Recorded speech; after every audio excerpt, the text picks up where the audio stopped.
Hi everyone, welcome back to my channel, and today I'm filming my October wrap up. So this month I actually read 11 books. I ended up DNFing one, but like a hesitant DNF.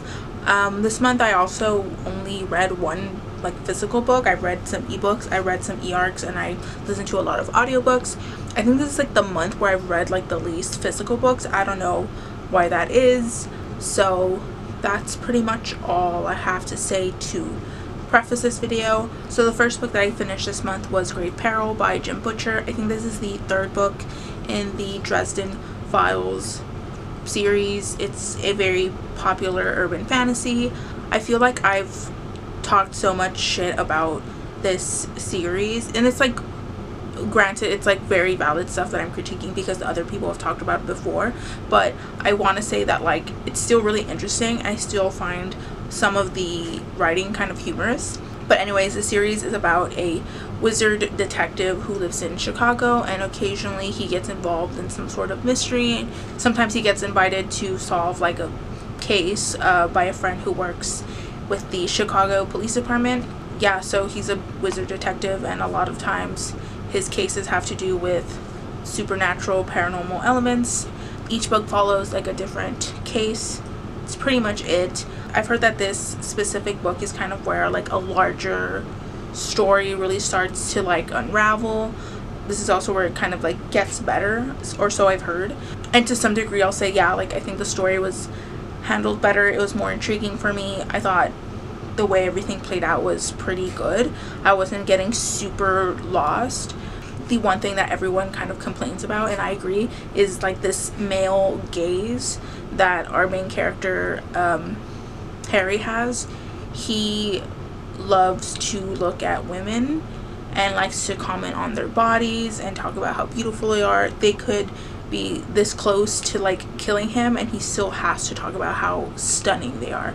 And it just, it doesn't feel right, you know. It feels kind of gross. But like once you like experience it a few times, I think this is the third book, it kind of becomes just like an annoying fly. Like it's just there. I want to say that there's less of this like objectification, but it kind of feels like it's the same amount. I will say that I've only ever listened to the audiobooks, and I think the voice actor who played Spike from the Buffy TV show, James Masters, he does a really good job narrating and keeping it like exciting. I don't really ever talk about ratings in terms of like 1 to 5 stars on my channel. I kind of just like throwing out vibes.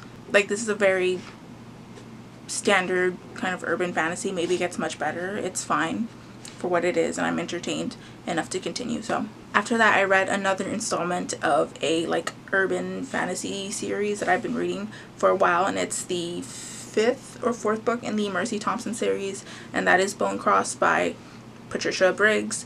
This is like I feel like the 3rd or 4th video in a row that I've talked about this series, because I'm like constantly reading like installments throughout, you know, the year. But yeah, this series is a urban fantasy series. It's about a mechanic named Mercy Thompson, and she is a shifter. She can turn into coyote at will. She's also half Native American. Her father was part of the Blackfeet Nation, and she occasionally gets into trouble with the local werewolf pack, some vampires, sometimes fairies. In this world, some supernatural characters have like come out into like the public eye, werewolves and fairies specifically, and I like seeing how the public deals with that. That's by no means like the main plot of the entire series. Again, this is urban fantasy, so each book has like a specific mystery to be solved. But I like seeing that throughout the series, and it's something that's lightly touched on in each book. I just really enjoy that. I think it's like a interesting concept that I want the author to kind of touch on more. Like how is the public really dealing with the fact that werewolves exist and fairies exist, and are they telling us everything about their existence? I think that's so cool. I honestly don't remember much of like the actual plot of this one. I think this one was like not my favorite, very forgettable, but the writing is very fun and it's very lighthearted. Occasionally there are some deeper kind of more triggering topics that are talked about, but for the most part it's a pretty like upbeat series that I recommend if you're looking for something like easily digestible, something that you could like binge pretty quickly. After that, I read a pretty frustrating book. This book is probably gonna be on like, if I do like worst books of 2020, this is probably gonna be on it, and it's Meddling Kids by Edgar Cantero. This is supposed to be like a play on the teen detective type stories that some of us had growing up, like the Hardy Boys, Nancy Drew, Scooby-Doo, specifically Scooby-Doo. In fact, we actually follow a group of older adults who used to be part of this kind of like teen detective group. They even had a dog with them. It's very Scooby-Doo. Anyways, our characters are kind of reflecting back on this case that they handled when they were very young, and they're kind of questioning what happened in terms of like, did we catch like the right guy type of thing. And if you've ever actually seen Scooby-Doo, you'll know that every time there's a monster, it was like a dude in a mask, and our characters are kind of wondering, was it really just a normal local person acting badly, or was there something more supernatural at play? I think that the best thing about this book was probably the idea of it, and then from there on it kind of went downhill for me. The dialogue and sometimes the writing was like very campy. It kind of, some of the dialogue kind of reminds me of like those like older like action summer blockbuster movies where there's always has to be like some sort of tagline, something like cool that they say, but like no one actually speaks like that except in this book. They like they speak in like sound bites, and it's weird and it's just not authentic. I'm not super sure how old our characters are. I want to say they're in their late 20s, early 30s. I could be wrong, but they don't act that way. It feels very YA, even though there is like adult content in this book. It feels young. It feels very young, which is really weird for me because I'm so used to like when obviously older authors write young adult books, it kind of feels mature, like this character, like a teenager speaking like a mature person, but like an older person like acting like a child. It's not, I don't know, I just didn't like it. Something that was kind of cool that some people enjoy, by no means does this like carry like the book, like this is not going to be like an amazing part of the book, it's just like something small, are the little Easter eggs, little references to like the Hardy Boys, to Nancy Drew, to Scooby-Doo, to like Batman, stuff like that is kind of thrown out. That kind of stuff is like thrown out throughout the book. That kind of stuff is kind of cool, like if you can like pick it out, if you know like the cultural references, but like it's just like a small thing that I thought I mentioned. I like finding Easter eggs, but by no means am I gonna give a book like 5 stars because I know like a Batman reference, you know what I mean? There's 2 things that I want to talk about that I haven't really seen people mention. I mean, some people have mentioned this. I've also seen glowing reviews of this book saying how certain content isn't problematic, but I think it could be incredibly problematic, is how this author approaches gender. There was a one-hand comment made that I didn't understand the point of it. There's this one scene, it's not really a huge spoiler, but there's one character who is currently in like a mental hospital, and they're kind of just taking in their surroundings, kind of setting the scene for the reader, and the author uses a term that isn't appropriate for someone who's intersex. It's a pretty outdated term. If you're referencing like an animal who is hermaphroditic, go for it, but you don't call a person that word because it's insulting. And mind you, the person who was called that word, that H slur, is like a minor character. There was no reason for me, the reader, to like know that that one character is intersex.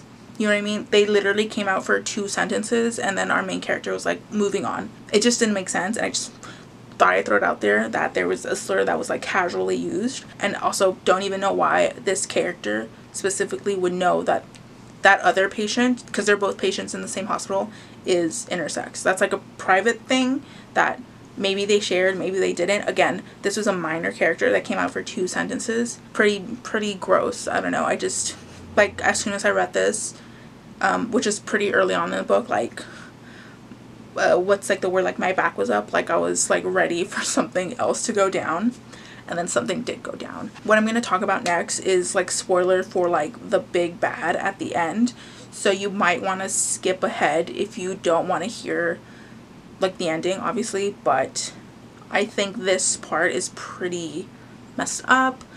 Something that should really be discussed by someone who's like a bit more educated than me and could speak much better than I can, specifically someone who's trans, because the big bad like villain of the whole thing who kind of committed all this crimes, it's so hard to explain, but the like big bad is a trans person, and I would be uncomfortable, or I wouldn't be sure whether to refer to them as a trans woman or a trans man, because it's been heavily implied towards the end that this person just casually transitions to kind of, you know, fool people, if that makes sense, to kind of get away with the crime. And that made me uncomfortable because there's already this kind of stereotype slash assumption slash backwards idea that trans people want to like trick people by transitioning back and forth, as if it's like done like within like a drop of a hat. Mind you, this takes place during the 90s, and the character made it seem like they were just like transitioning willy-nilly whenever they felt like it. And I guess maybe they had help through like paranormal means, but still, it just, I don't know, I didn't like that. It seems it felt wrong. And again, I want to say that it feels wrong for me. And mind you, I'm not a trans person, so someone else could probably chime in on this issue, but it's specifically the transitioning part to kind of manipulate people or trick people into thinking that you're someone else. You know what I mean? It feels bad. Like, it feels disgusting. It feels like something that feeds into a negative stereotype of trans people. Anyways, that's my 2 cents. Feel free to like disagree with me that this is like okay, that there was nothing wrong with this. If you're a trans person and you had no issue with this, feel free to chime in. I've also seen some other reviews from queer women talking about how some of the lesbian scenes were kind of like male gazy, like they weren't necessarily meant to depict like healthy, or at least a version of like lesbian, like good lesbian rap. At that point in the book, I personally was kind of like not really paying attention because I was so over it. But again, if you have 2 cents on this, feel free to chime in the comments. After that, I finished an arc of Black Sun by Rebecca Roanhorse. This came out mid-October. I want to say like October the 13th, so this is already out if you want to buy it. I got this from NetGalley. I believe the publisher is Saga Press under Simon & Schuster, so thank you so much for giving me the opportunity to read it ahead of time. I was really excited about this book because it is an epic fantasy inspired by Mesoamerican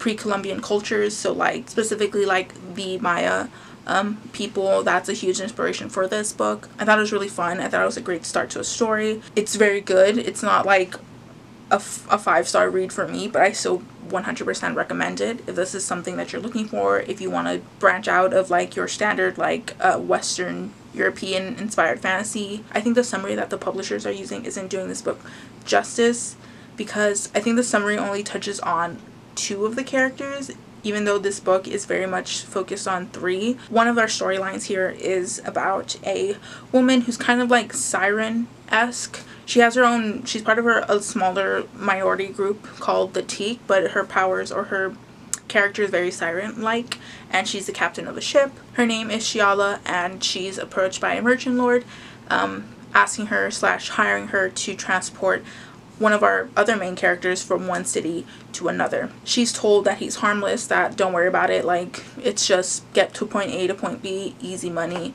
you'll be employed for however much time you need, whatever. And so she does that. And with her plotline, it's very much your standard like adventure fantasy with a little bit of a nautical twist, because she's the captain of a ship. I actually thought going into this book that I'd like this plotline more, because I love a ship fantasy, traveling the seas kind of setting, but I actually ended up liking the other major plotline. We follow a relatively young woman named Nara. I say relatively young because she has grown to this position, this very prestigious position, which she's young for that position, but she is a sun priest, which is basically like the highest level that a person could achieve within this like religious system. I don't want to call it like a church, right, because that's like a European thing, but think of it as like a religious institution, right?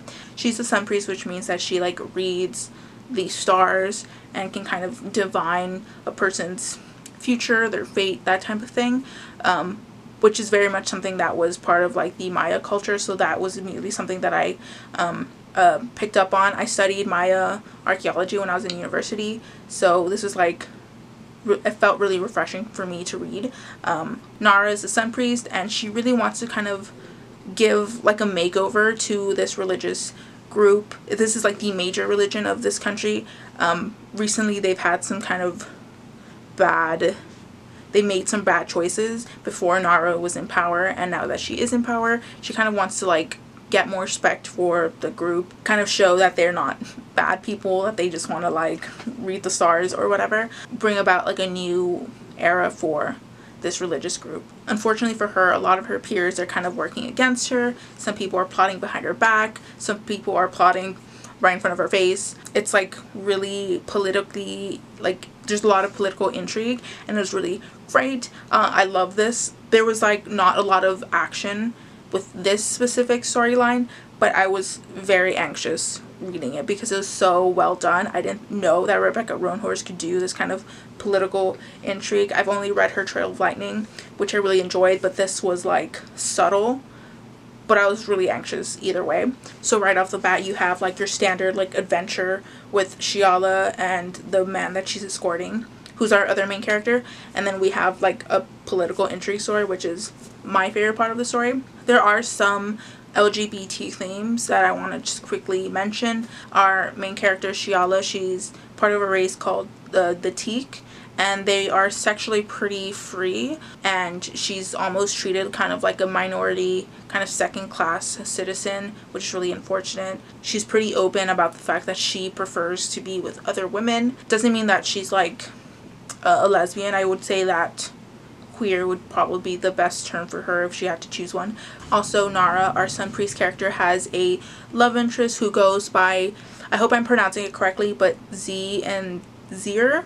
Correct me if I'm wrong, but I'll put them somewhere down here. We have a few characters that go by this pronoun, by these pronouns. So I read through the acknowledgments of the book to kind of get a grasp of what cultures that Rebecca Roanhorse was taking from, and Maya right off the back. And she mentioned trying to fit in some Cahokia inspiration, but not specifically in this one, but maybe in the next one. She also mentioned how some of the Polynesian sailing techniques were used in this book, specifically for Shiala and her Teak background, since the Teak are like siren seafaring folk. They have a very strong connection to the ocean. And she also mentioned, I think it's pronounced Tiwa, which I'm personally not super familiar with, but she talked about it a little bit in her acknowledgments. Also, one of our main characters, Serapio, who is the person who's being escorted from one city to another by Shiala, he's blind, and Rebecca Roanhorse talked about getting some disability/sensitivity readers.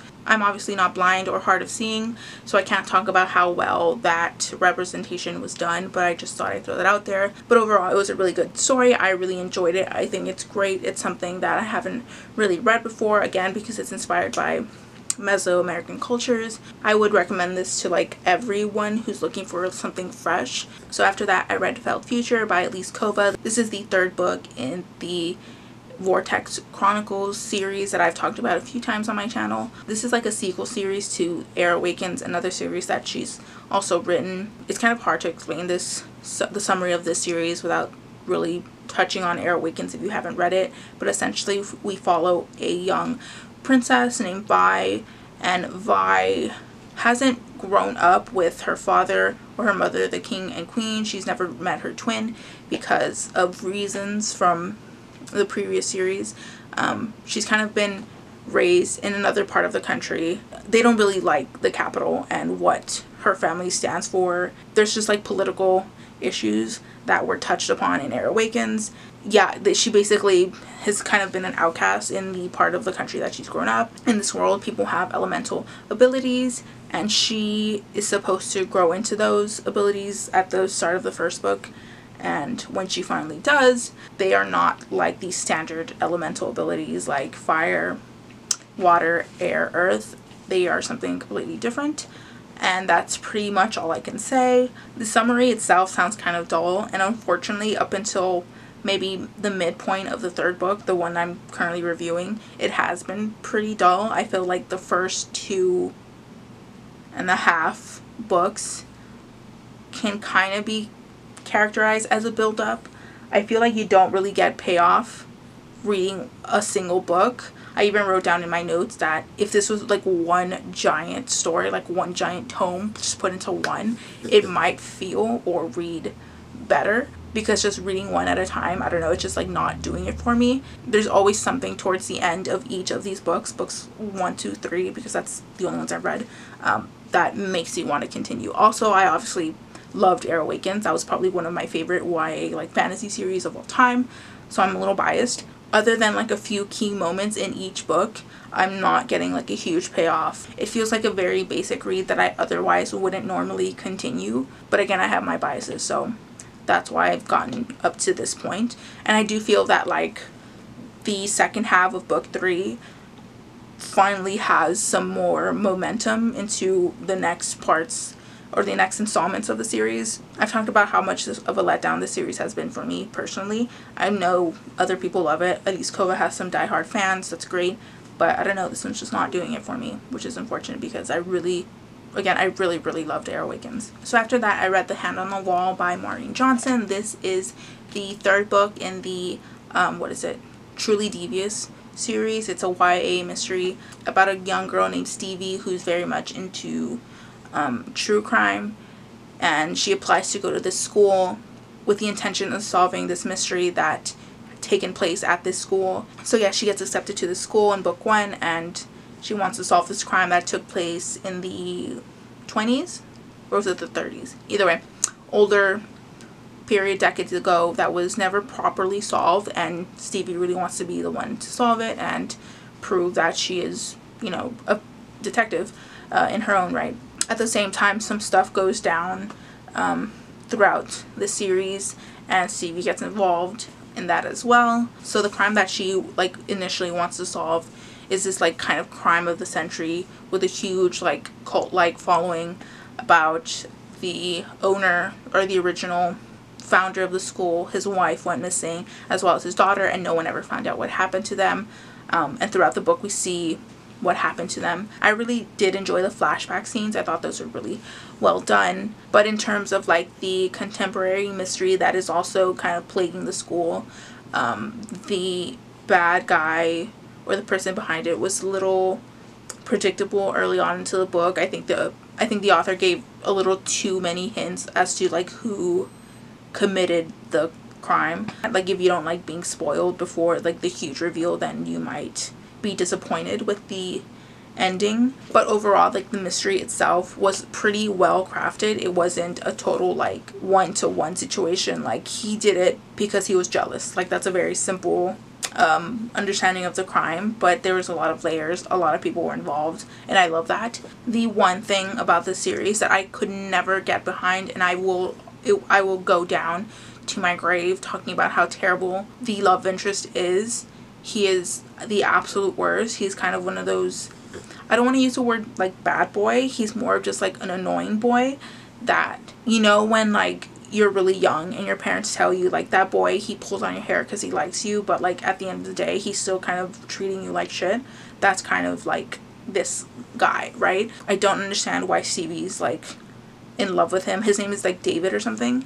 She literally gets, by the way, Stevie has like anxiety that she has to, you know, take medication for, she has to like deal with, and the amount of times that Stevie has to like really like rein in her emotions in result of like David saying bad things to her or treating her a certain way, I feel so bad for her that she really cares for this man or this boy that he like almost gives her like anxiety attacks. And I'm just like, why would you want to be with someone who like emotionally puts you on edge? Like it just doesn't make sense to me, which is really unfortunate because he takes up so much time, our characters thinking about him when she's not speaking to him. And there are so many minor characters that I would like to see explored more, because there's, you know, this is a procedure school and there's a lot of eccentric kids around, so like a lot of characters just didn't get exploration because of her love interest, which I don't know why was a huge part of the story. He's the absolute worst. I know there's another book in the truly devious world coming in, though from what I've heard, the first 3 books like just closes off that arc. Like, we're done with this story. The next book is going to be that our main character's solving another mystery or something, so it's not really connected to the first 3 books in the series. I'm hoping that she just dumps this guy and just kind of like solo vibes the rest of however many books will be in this world. After that, I listened to The Chalk Man by CJ Tudor. This was a very hyped up horror novel. I'm not sure if this won like the horror novel category on Goodreads at some point, but it's really hyped up and it was really well loved by some people. I personally thought it was below average. I think what really hurt was that the main character was like that type of older man. But before I get into it, this is about a group of kids, or it starts off with a group of kids who had one really interesting summer, and some people died, some things went down, and as they've gotten older, some questions, some things are started to arise from this one summer in question. It's very like It, like by Stephen King. There's like a group of kids looking back on their childhood in like the 80s or whatever. There was this weird older character in their lives that may have done some bad stuff.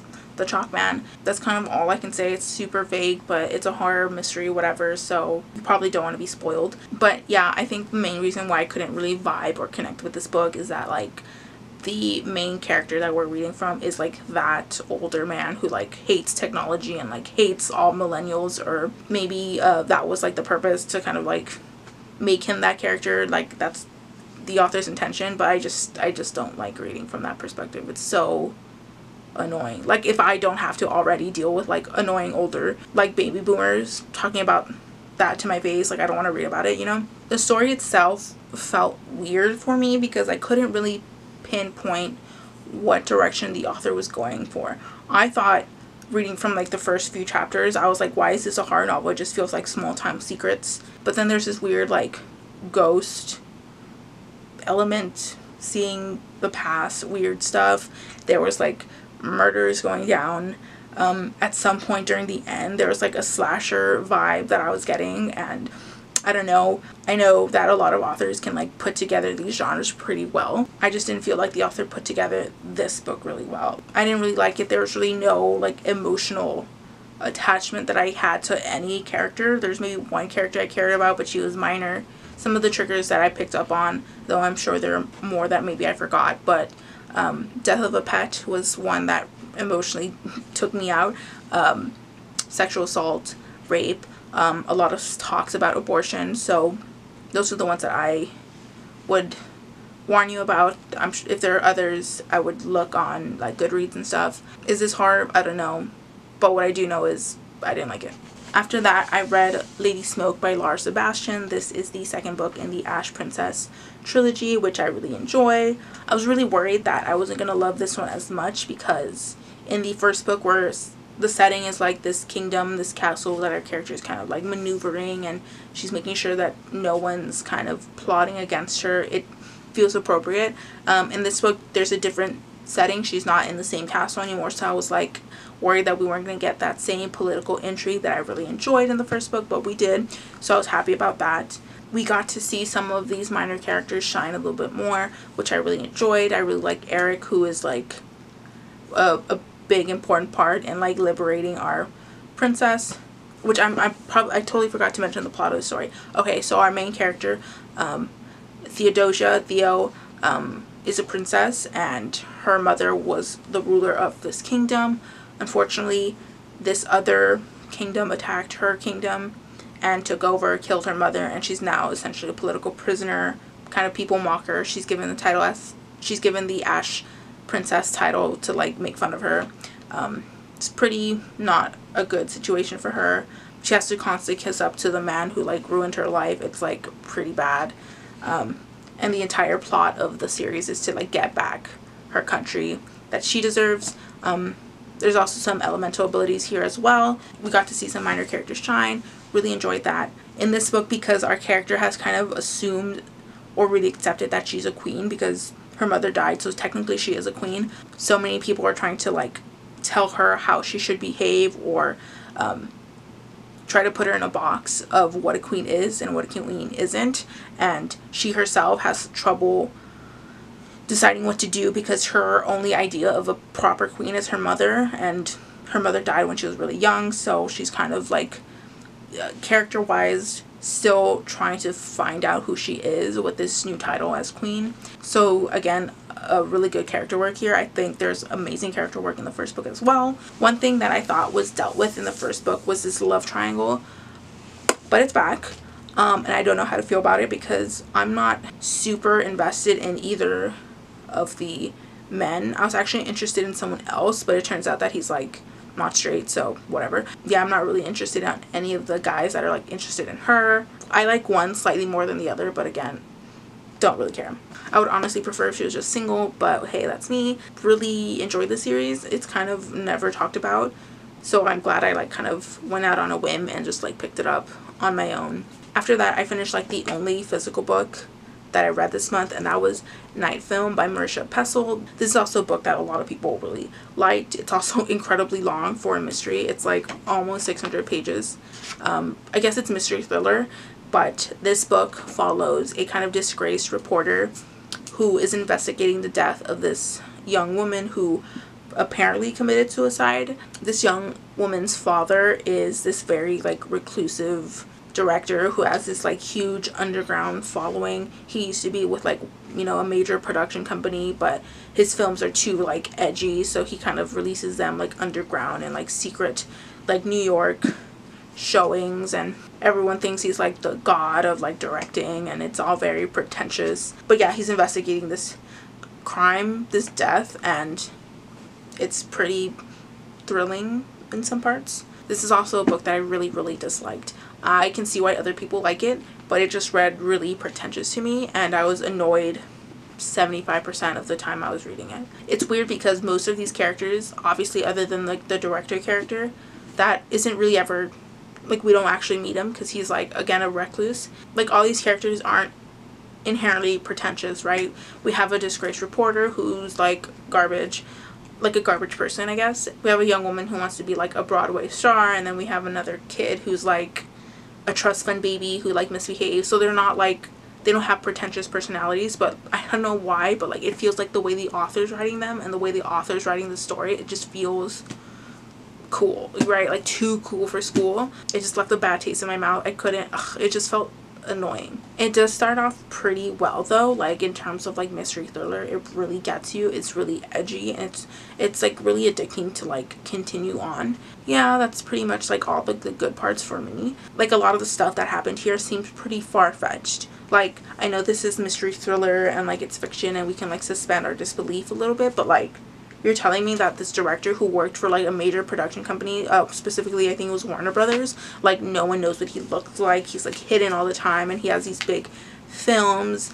Like no one wants to like talk about him. Like he's just that, you know, he's on a different plane. He's like ascended to another like realm. Like, you know what I mean? Like the way like the author / the characters in this book talk about him, I'm like, he can't be that special. Like I don't buy it. There's also this weird moment where there's like a kind of like speculative element introduced, and like to this, like I've already finished the book obviously. I don't know whether the speculative element is like legitimate or not. Like, is it or is it not? Like, I don't know, and I hate that kind of like middle ground. Like, that's why I don't like magical realism, because like, is it real or is it magical? Like, let me know, because I don't like that. There's also casual racism just thrown around. It was, I guess, relatively minor because it wasn't like dwelled on, but just like comments that are not appropriate. There's also some like homophobic and transphobic comments made at a club, which you're at a club, why are you acting a certain way? But okay.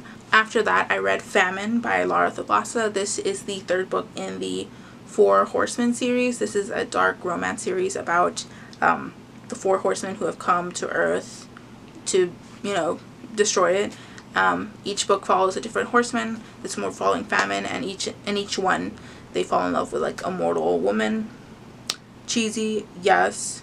you know, going into it you would expect a lot of cheese, like it sounds like a cheesy, like, but the first 2 books were really well done. They were very dark when they needed to be. I really enjoyed the, I guess, seriousness of it all. These women are falling in love with men that are killing millions, right? But this particular book, I felt like it became campy, mostly because our main character is that kind of like comedic type woman who likes to crack jokes all the time, and I can buy that in a character. The way that she kind of mouths off to this horseman, Famine, who is, as she's speaking, like killing off millions of people, and she's like, "You're so stupid," blah. You know, it's like, it just doesn't feel authentic. Like, if I was talking to one of the horsemen of the apocalypse, I'd be like shitting my britches, you know what I mean? Like, take this seriously, girl. Like, I don't know why she's cracking jokes all the time. It like ruined the moment a lot for me. Like, our main character's voice just fits better with like a romantic comedy as opposed to a dark romance. Personally, that's how I felt, which is sad because I think she handled the dark romance aspects in the first 2 books much better. But yeah, it felt a little more immature. But I do like where she ended this and where we're going for, assuming the last book in the series, because she's already done 3. The last one is going to be about death, so I'm excited to see where that goes. I would recommend this if you're looking for something, you know, romantic but darker. Sexual content. The first 2 books in the series were pretty good and some of my favorite romances. And the last book I want to talk about is the one that I DNF'd. I want to say I DNF'd it on Halloween, the day before Halloween. Either way, it was The Dark Descent of Elizabeth Frankenstein by Kiersten White. This is a more of a hesitant DNF because as I was listening to the audiobook, I realized that this is probably not a book that I want to listen to on audiobook. Either maybe it was like not a well done audiobook, but some of the content that I was getting, I feel like I'd be more comfortable, or I kind of want to write down my notes and my thoughts and, like, you know, the margins, or, you know, like annotate the book. But this book is about a young woman named Elizabeth, and she kind of at a young age kind of becomes part of the Frankenstein family, obviously with Victor Frankenstein. This is obviously a retelling or reimagining of Frankenstein by Mary Shelley. So our main character Elizabeth kind of gets involved with this family and becomes quite close to Victor, and she kind of sees herself as this protector for Victor. Victor himself has some issues that he needs to work through, and I didn't finish the book, but it feels like there's a pretty toxic relationship between Elizabeth and Victor, one of them being more toxic than the other. Again, I'd be more willing to pick this up in like physical form, not ebook. I want to physically read this because I have liked a lot of what I've read from Kiersten White. I've read And I Darken, which I really enjoyed. That was a really good like historical YA. I read what is called The Guinevere Deception. Really enjoyed that. I read her like the first book in her Paranormalcy series, which is kind of dated, but I knew I would have liked something like that when I was younger. I think she's a great author. I know she's not everyone's cup of tea, but I really enjoyed her. So I think my dislike of this book had to do with the audio portion. I just have to wait until my used bookstore gets a copy. Again, it's a used bookstore, so whenever someone just happens to turn one in, that's when I can get it. So that's it. That's all I read in the month of October. Kind of like a bad month. I mean, it wasn't terrible, but it felt terrible. I didn't think I had any standout fantastic reads other than maybe Black Sun. But even then, I don't think I had like a 5 out of 5 new favorite book of the month. Thank you so much for watching, and I will see you in the next one. Peace out.